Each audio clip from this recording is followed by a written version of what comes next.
Olá, pessoal. Eu sou a Beatriz Moraes, pesquisadora do Instituto Liberdade Digital, e hoje eu estou aqui com a Gabriela Hollenberg para uma conversa sobre publicidade institucional. Seja muito bem-vinda, Gabriela. A palavra é sua. Beatriz, muito obrigada pelo convite, parabenizo vocês pela iniciativa, por estarem se debruçando sobre esse tema que é tão relevante. Eu sou Gabriela Hollenberg, sou atualmente secretária-geral da Academia Brasileira de Direito Eleitoral e Político e espero poder contribuir aí com vocês dentro do que eu puder. Muito obrigada, Gabriela. Bom, dando início à nossa conversa, as eleições de 2020 foram atípicas por uma série de razões, né? E a comunicação das autoridades com a população se tornou uma necessidade ainda maior. Como você avalia estes desafios para a definição do que seria a publicidade institucional e o dever do Estado de informar durante a pandemia? Bem, na verdade, assim, a gente já passou da hora da gente ter um marco regulatório da publicidade institucional no Brasil. Na verdade, a gente tem leis esparsas, né? A gente tem a Constituição Federal ali no artigo 37, em especial o parágrafo 1º definindo ali, delimitando essas questões, mas de uma forma muito principiológica, né? Sem trazer especificamente, enfim, né? Como é que deve se regular essas condutas. A gente, além da Constituição, a gente tem a lei que trata das regras para licitação de publicidade, então que menciona ali o conceito de, não o conceito, mas menciona o termo publicidade institucional e o termo publicidade de utilidade pública, mas que também não definem o conceito especificamente. Então, assim, e hoje, onde é que tem o conceito disso? Numa instrução normativa da Presidência da República. O que é ali, né, um marco legal, que nem é legal, porque na verdade não é uma lei, né, uma instrução normativa, mas muito fluido, porque na instrução normativa, a última que tratou disso de uma forma mais detalhada foi em 2018, ela vem sendo reeditada e sempre melhorada, mas a gente precisa que esses conceitos estejam na legislação, e não só os conceitos, mas que a gente tenha aí uma definição de regras mais claras para a publicidade, porque o que a gente tem hoje é uma grande indefinição e, a partir disso, uma divergência grande de interpretação entre os tribunais, seja quando a gente vai para a Justiça Eleitoral, seja quando a gente vai para a Justiça Comum ou a Justiça Federal, quando a gente vai analisar aí a improbidade administrativa, porque a gente tem tanto os impactos, né, dessa falta de um marco regulatório no direito administrativo, porque a gente tem a possibilidade, de repente, de uma sanção por improbidade administrativa, se você entende que tem algum tipo de violação aos princípios constitucionais ali do artigo 37, ou, eventualmente, da própria legislação eleitoral, uma eventual sanção eleitoral por desrespeitar ali o que a gente tem, em especial na parte das condutas vedadas. Então, por exemplo, o fato de não poder publicar publicidade institucional dentro dos 3 meses antes das eleições, ou o marco de limite, né, dessa publicidade, enfim, você tem ali algumas regras, mas regras esparsas que também dão margem de interpretação em várias situações específicas. Então, assim, hoje a gente vive um cenário muito grande de insegurança para o gestor público pela falta de um marco regulatório, seja no âmbito do direito administrativo, seja no âmbito do direito eleitoral, porque ainda que tenham algumas regras, não há uma definição muito clara, seja dos conceitos, seja também dos desdobramentos das normas que vedam, né, que trazem algum tipo de limitação para essa questão. E como que você avalia essa definição, que já é muito complicada, né, como você pôde apresentar, mas dentro do ambiente digital, isso se tornou mais difícil? Com certeza se tornou mais difícil. Bem, com o ambiente digital, com a internet, a gente teve aí uma série de ferramentas que surgiram de comunicação que também foram trazidas para o âmbito da comunicação institucional. Então, assim, hoje, uma prefeitura, um governo do estado tem perfil no Twitter, tem um perfil no Instagram, tem um perfil no Facebook, enfim, uma comunicação via WhatsApp, e você não tem o marco legal nem da publicidade, que a gente pode dizer assim, mais tradicional, muito menos dessas novas regras, dessas novas ferramentas. Então, considerando essas novas ferramentas, você traz uma complexidade ainda maior. Por quê? Porque tem algum nível de informalidade, querendo ou não, na forma como se tem a gestão dessas ferramentas no âmbito da administração pública. seja até mesmo de quem tem a senha para postar naquele perfil, como é que é gerido esse conteúdo, então, qual é a governança que se estabelece para que aquele conteúdo vá ao ar, e, assim, e exatamente por quê? Porque, eventualmente, um conteúdo que vai ao ar ali, que, a princípio, tem uma intenção de comunicar uma questão relevante para a sociedade, pode estar, seja ferindo um princípio do direito administrativo, do direito constitucional, e implicando numa responsabilização dos prefeitos, dos governadores, do presidente da República, eventualmente.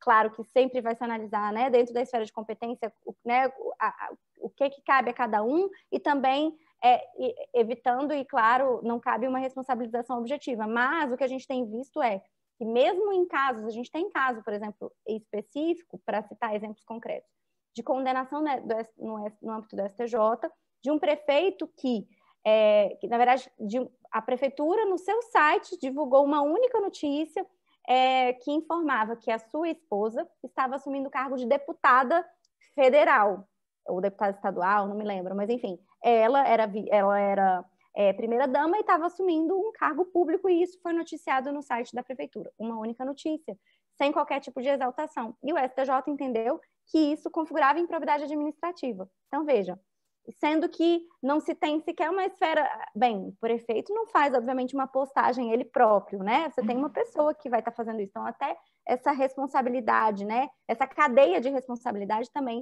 não está muito bem definida quando a gente vai seja para a improbidade administrativa, seja para o direito eleitoral. Então, claro que você tem muito mais complexidade, muito mais possibilidades, mas também muito mais possibilidades de dar errado, né? No sentido de, eventualmente, vir uma sanção. Então, a gente teve uma aproximação maior com a população, mas com um nível de complexidade muito maior, ainda mais quando a gente vai para um ambiente, por exemplo, de eleitoral, né? Quando a gente está no ano de eleição, e você tem todo um marco aí de, a partir de que tal data não pode mais ter divulgação de determinadas publicidades, você tem uma série de limites que têm que ser estabelecidos, então, certamente trouxe mais complexidade para o cenário da publicidade institucional. Com certeza, e principalmente trazendo ainda todo o cenário da pandemia, complicou muito mais a situação, né? Porque essa linha torna-se muito tênue, né? Com certeza. E aí, assim, a gente teve algum avanço quando se teve a emenda constitucional, né, que regulou, fez uma norma de transição para isso, e aí a gente teve algum elastecimento ali de como é que deveria ser considerado, por exemplo, o limite dessa publicidade, possibilitando que a publicidade que fosse destinada a tratar da pandemia ou dos serviços que fossem impactados com a pandemia pudessem continuar sendo realizados, só que a gente tinha um grande problema que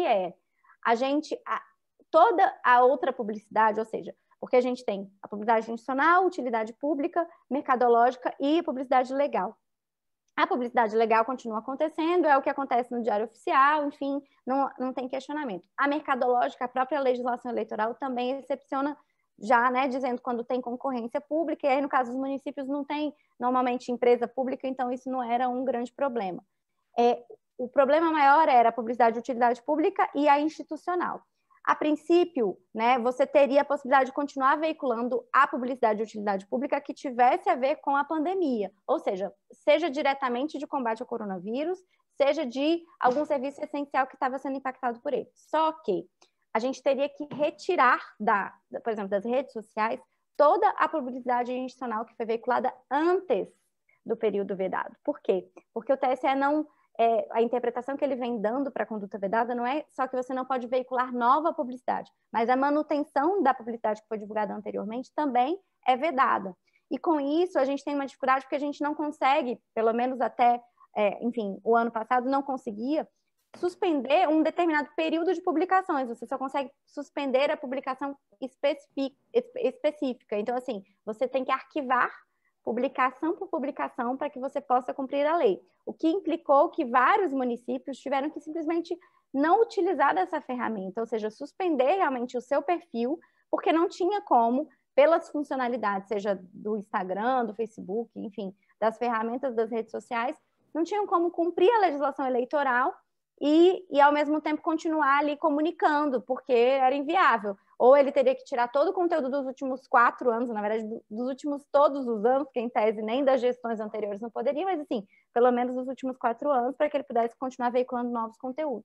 E aí isso inviabilizaria. E trouxe um grande problema, e aí, assim, com o nível de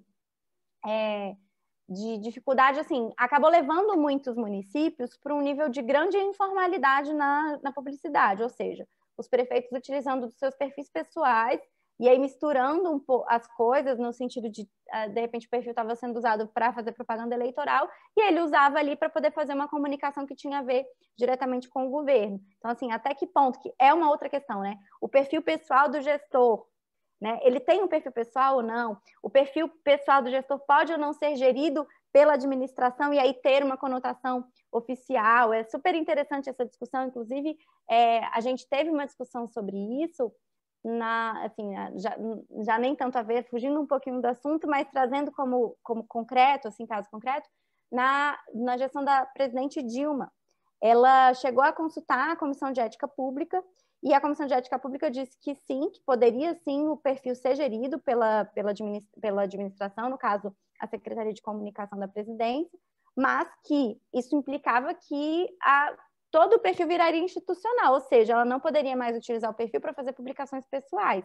E aí, né, considerando isso, eu acho que ela mesmo refluiu e achou melhor não, porque senão ela teria ali sua liberdade cerceada de estar ali usando o seu perfil para poder eventualmente postar alguma questão pessoal.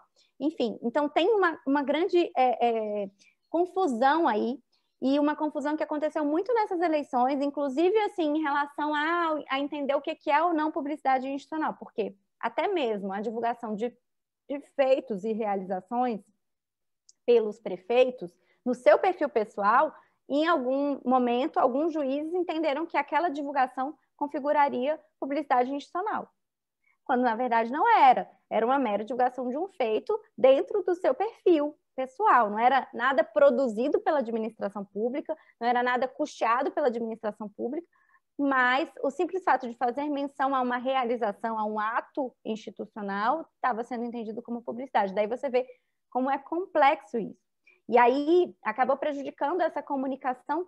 Eu acho que os maiores prejudicados em relação a isso foram os próprios munícipes, né? Os próprios usuários do serviço público, porque muitas vezes acabaram deixando de ter aquela informação.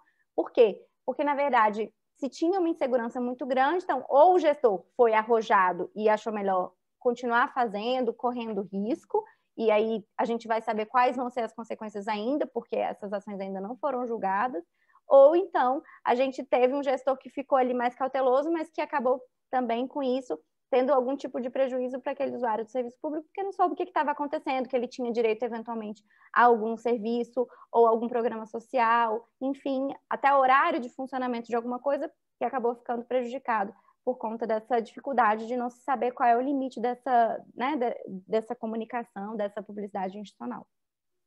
É muito complicado mesmo fazer essa distinção entre um perfil pessoal e um perfil institucional, né?